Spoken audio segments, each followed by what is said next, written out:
Dean Napier, Mr. Bell, members of the faculty and members of the student body of this great institution of learning, ladies and gentlemen. Now, there are several things that one could talk about before such a large, concerned, and enlightened audience. There are so many problems facing our nation and our world that one could just take off anywhere. But today I would like to talk mainly about the race problem, since I'll have to rush right out and go to New York to talk about Vietnam tomorrow, and I've been talking about it a great deal this week and weeks before that. But I'd like to use as a subject from which to speak this afternoon the other America. And I use this subject because there are literally two Americas. One America is beautiful for a situation. And in a sense, this America is overflowing with the milk of prosperity and the honey of opportunity. This America is the habitat of millions of people who have food and material necessities for their bodies, and culture and education for their minds, and freedom and human dignity for their spirits. In this America, millions of people experience every day the opportunity of having life, liberty, and the pursuit of happiness in all of their dimensions.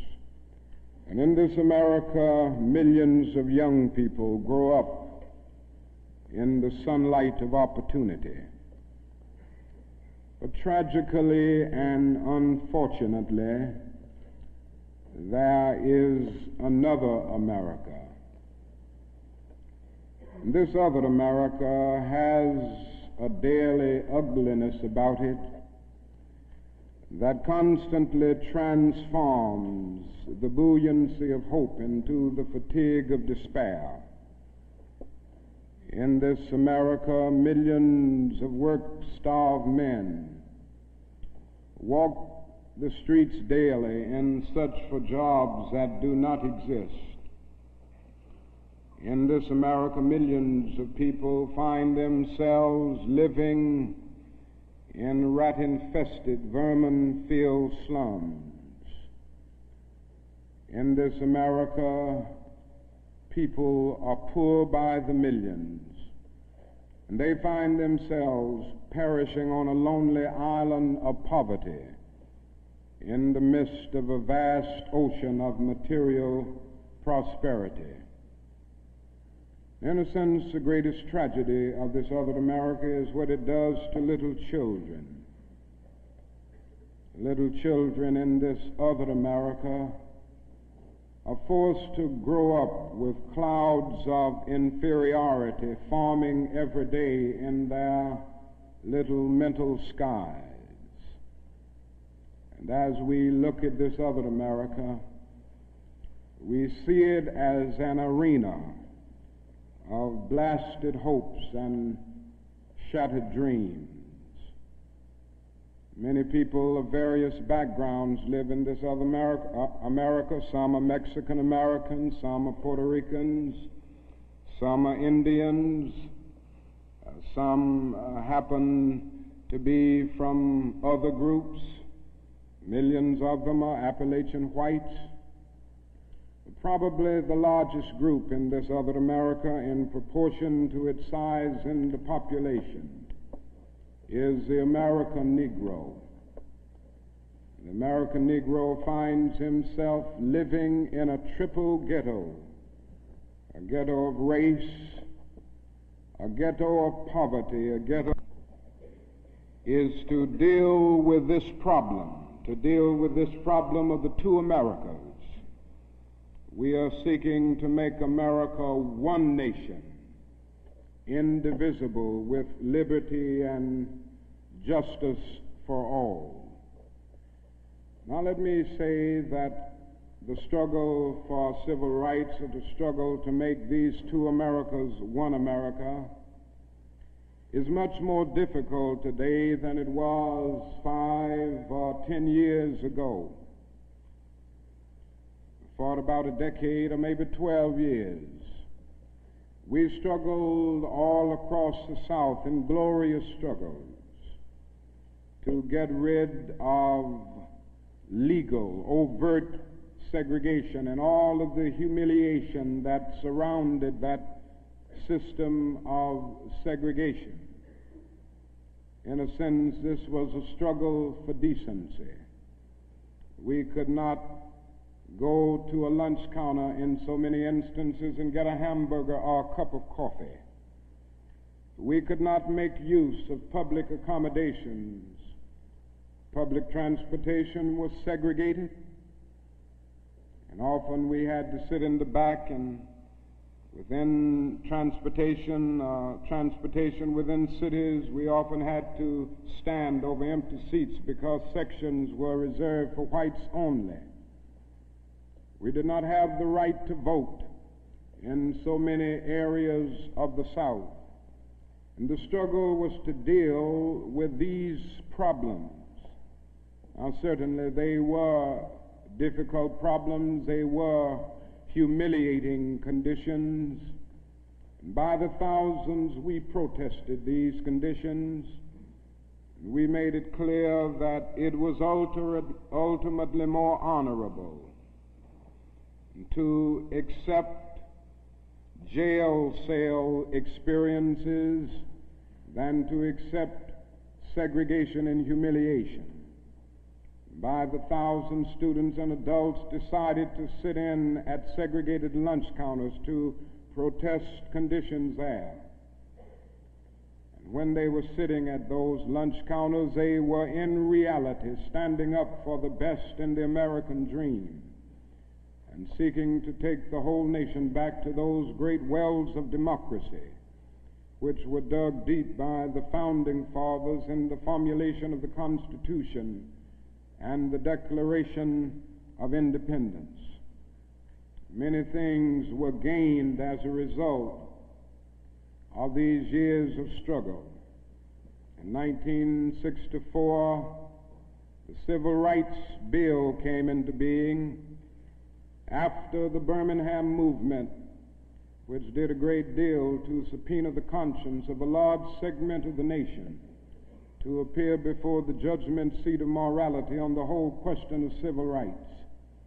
After the Selma movement in 1965, we were able to get a voting rights bill. Now, all of these things represented strides, but we must see that the struggle today is much more difficult.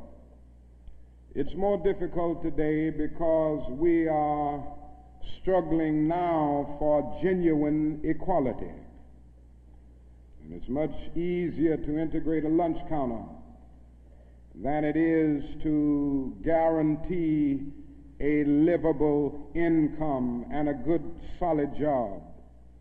It's much easier to guarantee the right to vote than it is to guarantee the right to live in sanitary, decent housing conditions. It is much easier to integrate a public park than it is to make genuine, quality, integrated education a reality.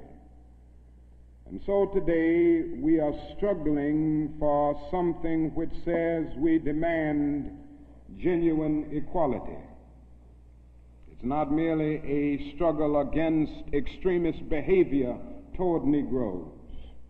And I'm convinced that many of the very people who supported us in the struggle in the South are not willing to go all the way now. I came to see this in a very difficult and painful way in Chicago over the last year, where I've lived and worked. Some of the people who came quickly to march with us in Selma and Birmingham were active around Chicago. And I came to see that so many people who supported morally and even financially what we were doing in Birmingham and Selma were really outraged against the extremist behavior of Bull Connor and Jim Clark toward Negroes, rather than believing in genuine equality for Negroes. And I think this is what we've got to see now, and this is what makes the struggle much more difficult. And so as a result of all of this, we see many problems existing today that are growing more difficult. It's something that is often overlooked, but Negroes generally live in worse slums today than 20 or 25 years ago. In the North, schools are more segregated today than they were in 1954 when the Supreme Court's decision on desegregation was rendered. Economically, the Negro is worse off today than he was 15 and 20 years ago. And so the unemployment rate among whites at one time was about the same as the unemployment rate among Negroes. But today the unemployment rate among Negroes is twice that of whites. And the average income of the Negro is today 50% less than whites. And as we look at these problems, we see them growing and developing every day. And we see the fact that the Negro economically is facing a depression in his everyday life that is more staggering than the depression of the 30s. The unemployment rate of the nation as a whole is about 4%. Statistics would say from the Labor Department that among Negroes it's about 8.4%. But these are the persons who are in the labor market, who still go to employment agencies to seek jobs, and so they can be calculated. The statistics can be gotten because they are still somehow in the labor market. But there are hundreds of thousands of Negroes who have given up. They've lost hope. They've come to feel that life is a long and desolate corridor for them with no exit sign. And so they no longer go to look for a job. There are those who would estimate that these persons who are called the discouraged persons would be 6 or 7% in the Negro community. And that means that unemployment among Negroes may well be 16%. And among Negro youth in some of our large urban areas, it goes to 30 and 40%. And so you can see what I mean when I say that in the Negro community, that is a major, tragic, and staggering depression that we face in our everyday lives. Now, the other thing that we've got to come to see now that many of us didn't see too well during the last 10 years, and that is that racism is still alive in American society and much more widespread than we realize. And we must see racism for what it is. It is a myth of the superior and the inferior race. It is the false and tragic notion that one particular group, one particular race is responsible for all of the progress, all of the insights, and the total flow of history. And the theory that another group or another race is totally depraved, innately impure, and innately inferior. And in the final analysis, racism is evil because its ultimate logic is genocide. Hitler was a sick and tragic man who carried racism to its logical conclusion. And he ended up leading a nation to the point of killing about 6 million Jews. And this is the tragedy of racism, because its ultimate logic is genocide.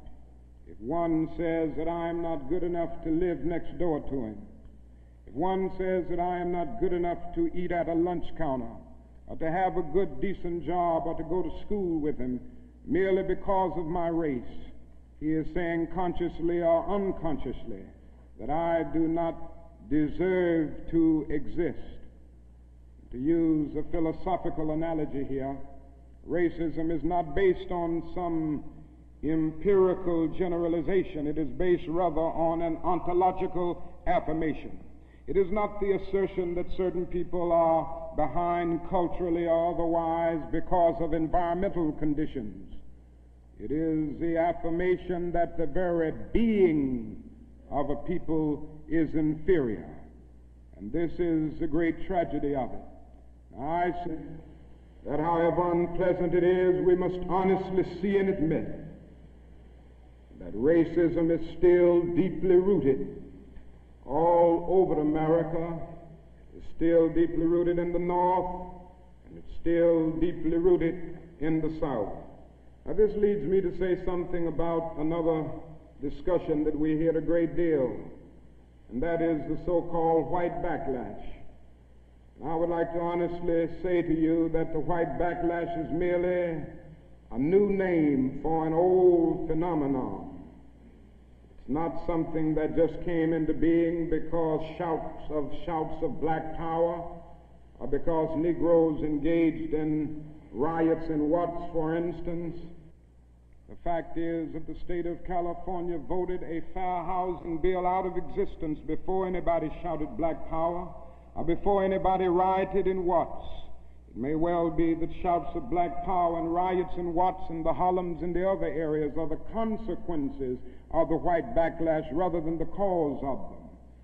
What it is necessary to see is that there has never been a single solid, monistic, determined commitment on the part of the vast majority of white Americans, the whole question of civil rights and on the whole question of racial equality. This is something that truth impels all men of goodwill to admit. It is said on the Statue of Liberty that America is the home of exiles. But it doesn't take us long to realize that America has been the home of its white exiles from Europe. But it has not evinced the same kind of maternal care and concern for its black exiles from Africa. And it is no wonder that in one of his sorrow songs, the Negro could sing out, "Sometimes I feel like a motherless child." What great estrangement, what great sense of rejection caused the people to emerge with such a metaphor as they looked over their lives. What I'm trying to get across is that our nation has constantly taken a positive step forward on the question of racial justice and racial equality. But over and over again, at the same time, it made certain backward steps. And this has been the persistence of the so-called white backlash. In 1863, the Negro was freed from the bondage of physical slavery. But at the same time, the nation refused to give him land to make that freedom meaningful. And at that same period, America was giving millions of acres of land in the West and the Midwest, which meant that America was willing to undergird its white peasants from Europe with an economic floor that would make it possible to grow and develop, and refused to give that economic floor to its black peasants, so to speak. And this is why Frederick Douglass could say that emancipation for the Negro was freedom to hunger, freedom to the winds and rains of heaven, freedom without roofs to cover their heads. He went on to say that it was freedom without bread to eat, freedom without land to cultivate. It was freedom and famine at the same time. But it does not stop there. In 1875, the nation passed a civil rights bill and refused to enforce it. In 1964, the nation passed a weaker civil rights bill. And even to this day, that bill has not been totally enforced in all of its dimensions. The nation heralded a new day of concern for the poor, for the poverty-stricken, for the disadvantaged, and brought into being a poverty bill. But at the same time, it put such little money into the program that it was hardly and still remains hardly a good skirmish against poverty. White politicians in suburbs talk eloquently against open housing, and in the same breath contend that they are not racist. Now all of this and all of these things tell us that America has been backlashing on the whole question of basic constitutional and God-given rights for Negroes and other disadvantaged groups for more than 300 years. So these conditions, persistence of widespread poverty, of slums, and of tragic conditions in schools and other areas of life, all of these things have brought about a great deal of despair and a great deal of desperation, a great deal of disappointment and even bitterness in the Negro communities. And today all of our cities confront huge problems. All of our cities are potentially powder kegs as a result of the continued existence of these conditions. Many in moments of anger, many in moments of deep bitterness, engage in riots. And let me say, as I've always said, and I will always continue to say, that riots are socially destructive and self-defeating. I'm still convinced that nonviolence is the most potent weapon available to oppress people in their struggle for freedom and justice. I feel that violence will only create more social problems than they will solve, and that in a real sense it is impractical for the Negro to even think of mounting a violent revolution in the United States. So I will continue to condemn riots and continue to say to my brothers and sisters that this is not the way. Continue to affirm that there is another way. But at the same time, it is as necessary for me to be as vigorous in condemning the conditions which cause persons to feel that they must engage in riotous activities as it is for me to condemn riots. I think America must see that riots do not develop out of thin air. Certain conditions continue to exist in our society which must be condemned as vigorously as we condemn riots. But in the final analysis, a riot is the language of the unheard. And what is it that America has failed to hear? It has failed to hear that the plight of the Negro poor has worsened over the last few years. It has failed to hear that the promises of freedom and justice have not been met. And it has failed to hear that large segments of white society are more concerned about tranquility and the status quo than about justice, equality, and humanity. And so in a real sense, our nation's summers of riots are caused by our nation's winters of delay. And as long as America postpones justice, we stand in the position of having these recurrences of violence and riots over and over again. social justice and progress are the absolute guarantors of riot prevention. Now let me go on to say that if we are to deal with all of the problems that I've talked about, if we are to bring America to the point that we have one nation, indivisible, with liberty and justice for all, there are certain things that we must do. The job ahead must be massive and positive. We must develop massive action programs all over the United States of America in order to deal with the problems that I have mentioned. Now, in order to develop these massive action programs, we've got to get rid of one or two false notions that continue to exist in our society. One is the notion that only time can solve the problem of racial injustice. I'm sure you've heard this idea. It is the notion almost that is something in the very flow of time that will miraculously cure all evils. And I've heard this over and over again. There are those, and they're often sincere people, who say to Negroes and their allies in the white community that we should slow up and just be nice and patient and continue to pray, and in 100 or 200 years the problem will work itself out, because only time can solve the problem. I think that is an answer to that myth, and it is that time is neutral. It can be used either constructively or destructively.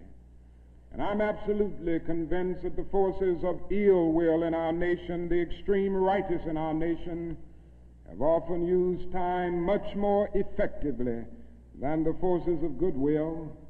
And it may well be that we will have to repent in this generation, not merely for the vitriolic words of the bad people and the violent actions of the bad people, but for the appalling silence and indifference of the good people who sit around and say, wait on time. Somewhere we must come to see that social progress never rolls in on the wheels of inevitability. It comes through the tireless efforts and the persistent work of dedicated individuals, and without this hard work, time itself becomes an ally of the primitive forces of social stagnation. And so we must help time, and we must realize that the time is always right to do right. Now there's another notion that gets out. It's around everywhere. It's in the South, it's in the North, it's in California, and all over our nation. It's a notion that legislation can't solve the problem. It can't do anything in this area.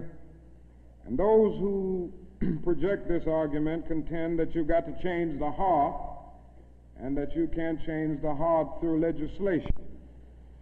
Now, I would be the first one to say that there is real need for a lot of heart changing in our country, and I believe in changing the heart. I preach about it. I believe in the need for conversion in many instances, and regeneration, to use theological terms.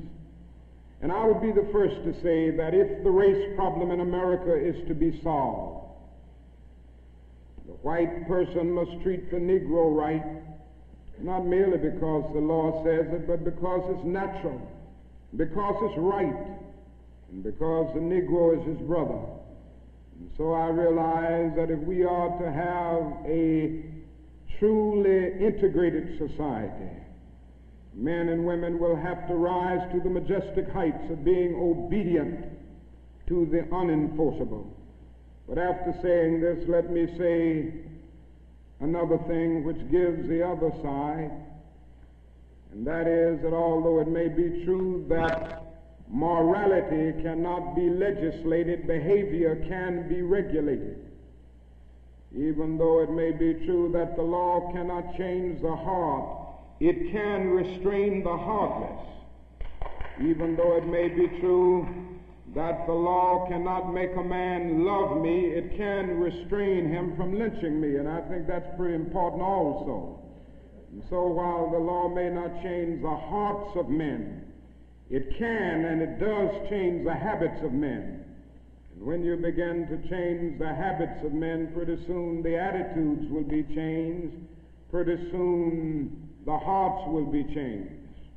Now, I'm convinced that we still need strong civil rights legislation. And there's a bill before Congress right now to have a national federal open housing bill, a federal law declaring discrimination in housing unconstitutional, and also a bill to make the administration of justice real all over our country. Now, nobody can doubt the need for this. Nobody can doubt the need if he thinks about the fact that since 1963, some 58 Negroes and white civil rights workers have been brutally murdered in the state of Mississippi alone. And not a single person has been convicted for these dastardly crimes. There have been some indictments, but no one has been convicted. And so there is a need for the whole question of the administration of justice. There is a need for fair housing laws all over our country. And it is tragic indeed that Congress last year allowed this bill to die. And that bill died in Congress. A bit of democracy died, a bit of our commitment to justice died. And if it happens again in this session of Congress, greater degree of our commitment to democratic principles will die. And I can see no more dangerous trend in our country than the constant developing of predominantly Negro central cities ringed by white suburbs. This is only inviting social disaster.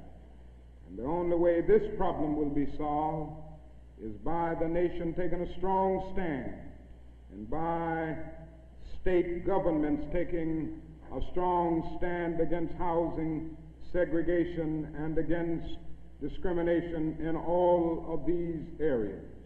Now, there's another thing that I'd like to mention as I talk about the Massive Action Program, and time will not permit me to go into specific programmatic action to any great degree.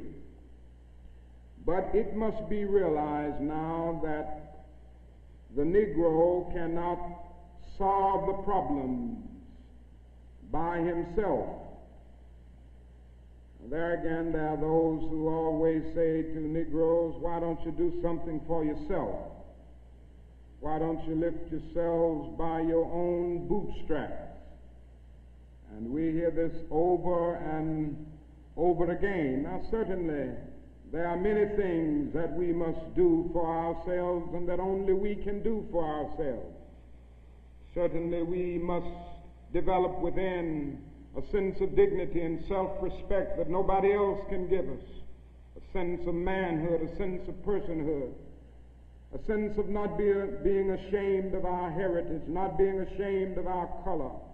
It was wrong and tragic that the Negro ever allowed himself to be ashamed of the fact that he was black, or ashamed of the fact that his ancestral home was Africa. And so there's a great deal that the Negro can do to develop self-respect. There's a great deal that the Negro must do and can do to amass political and economic power within his own community and by using his own resources. And so we must do certain things for ourselves, but this must not negate the fact and cause the nation to overlook the fact that the Negro cannot solve the problem himself. A man was on the plane with me some weeks ago, and he came and talked with me, and he said, the problem, Dr. King, that I see with what you all are doing is that every time I see you and other Negroes, you are protesting, and you aren't doing anything for yourselves. And he went on to tell me that he was very poor at one time, and he was able to make it by doing something for himself. Why don't you teach your people, he said, to lift themselves by their own bootstraps. And then he went on to say other groups face disadvantages, the Irish, the Italians, and he went down the line. And I said to him that it does not help the Negro, it only deepens his frustration for unfeeling and sensitive people to say to him that other ethnic groups who migrated or were immigrants to this country just 100 years ago or so have gotten beyond him, and he came here some 344 years ago. And I went on to remind him that the Negro came to this country involuntarily in chains, while others came voluntarily. I went on to remind him that no other racial group has been a slave on American soil. I went on to remind him that the other problem that we have faced over the years is that the society placed a stigma on the color of the Negro, on the color of his skin, because he was black. Doors were closed to him that were not closed to other groups. And I'm to say to people that you ought to lift yourself by your own bootstraps, but it is a cruel jest to say to a bootless man that he ought to lift himself by his own bootstraps.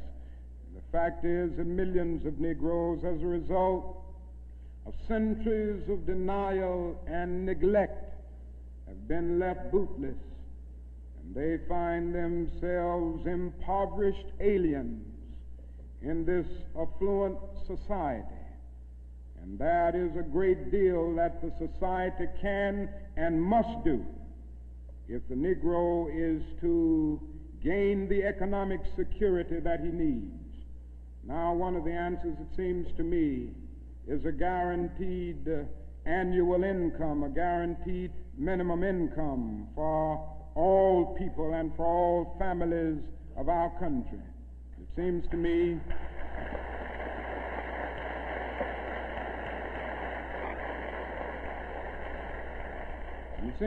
that the civil rights movement must now begin to organize for the guaranteed annual income, begin to organize people all over our country and mobilize forces so that we can bring to the attention of our nation this need and this something which I believe will go a long, long way toward dealing with the Negro's economic problem and the economic problem with many other poor people confronting our nation.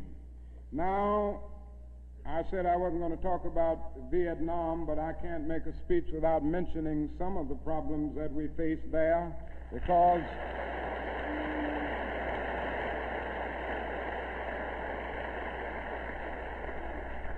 I think this war has diverted attention from civil rights.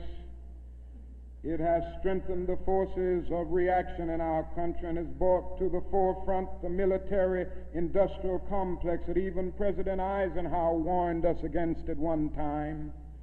And above all, it is destroying human lives.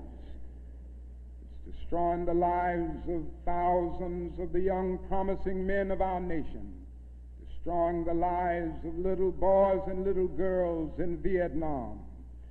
But one of the greatest things that this war is doing to us in civil rights is that it is allowing the great society to be shot down on the battlefields of Vietnam every day.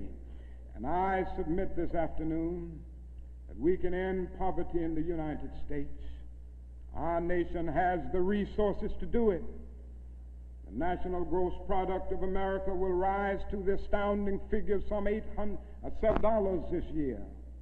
We have the resources. The question is whether the nation has the will. And I submit that if we can save $5 billion a year to fight an ill-considered war in Vietnam and $20 billion to put a man on the moon, our nation can spend billions of dollars on their own 2 feet right here on earth.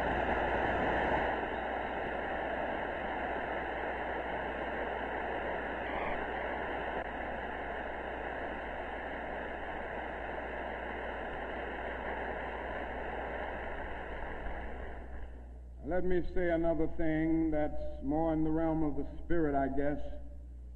That is, if we are to go on in the days ahead and make true brotherhood a reality, it is necessary for us to realize more than ever before that the destinies of the Negro and the white man are tied together. Now, there are still a lot of people who don't realize this. The racists still don't realize this. But it is a fact now that Negroes and whites are tied together, and we need each other. The Negro needs the white man to save him from his fear. The white man needs the Negro to save him from his guilt. We are tied together in so many ways: our language, our music, our cultural patterns, our material prosperity, and even our food are an amalgam of black and white. And so there can be no separate black path to power and fulfillment that does not intersect white roots. There can be no separate white path to power and fulfillment short of social disaster. It does not recognize the need of sharing that power with black aspirations for freedom and justice. We must come to see now that integration is not merely a romantic or aesthetic something where you merely add color to a still predominantly white power structure. Integration must be seen also in political terms, where there is shared power and where black men and white men share power together to build a new and a great nation. In a real sense, we're all caught in an inescapable network of mutuality, tied in a single garment of destiny. John Donne placed it years ago in graphic terms: no man is an island entire of itself. Every man is a piece of the continent, a part of the main.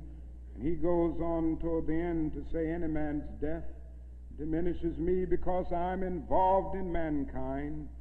Therefore never sin to know for whom the bell tolls. It tolls for thee. And so we all in the same situation. The salvation of the Negro will mean the salvation of the white man, and the destruction, the life, and of the ongoing progress of the Negro will be the destruction of the ongoing progress of the nation. Now let me say finally that we have difficult days ahead, but I haven't despaired. Somehow I maintain hope in spite of hope, and I've talked about the difficulties and how hard the problems will be as we tackle them. But I want to close by saying this afternoon that I still have faith in the future, and I still believe that these problems can be solved. And so I will not join anyone who will say that we still can't develop a coalition of conscience. I realize and understand the discontent and the agony and the disappointment and even the bitterness of those who feel that whites in America cannot be trusted. And I would be the first to say that there are all too many who are still guided by the racist ethos.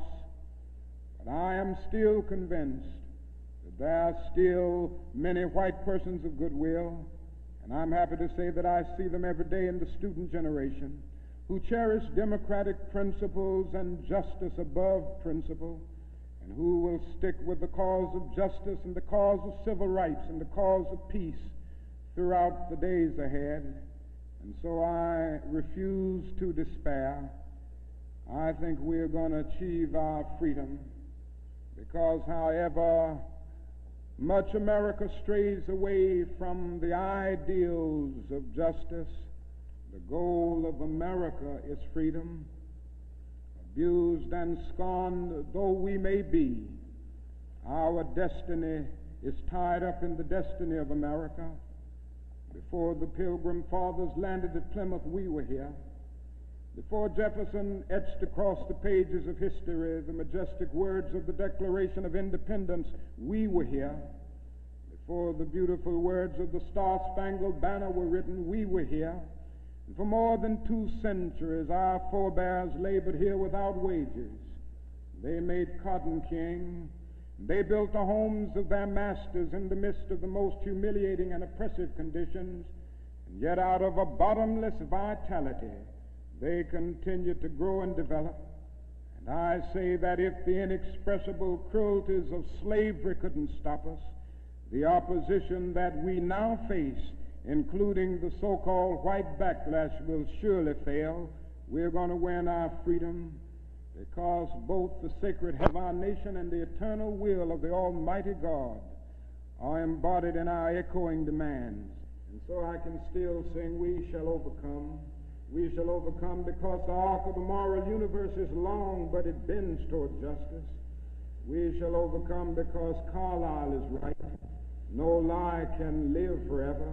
We shall overcome because William Cullen Bryant is right. Truth crushed earth will rise again. We shall overcome because James Russell Lowell is right. Truth forever on the scaffold, wrong forever on the throne. Yet that scaffold sways the future. With faith, we will be able to hew out of the mounting of despair a stone of hope. With this faith, we will be able to transform the jangling discords of our nation into a beautiful symphony of brotherhood. With this faith, we will be able to speed up the day when all of God's children, black men and white men, Jews and Gentiles, Protestants and Catholics, will be able to join hands and live together as brothers and sisters all over this great nation. That will be a great day. That will be a great tomorrow. In the word, to speak symbolically, that will be the day when the morning stars will sing together and the sons of God will shout for joy. Thank you.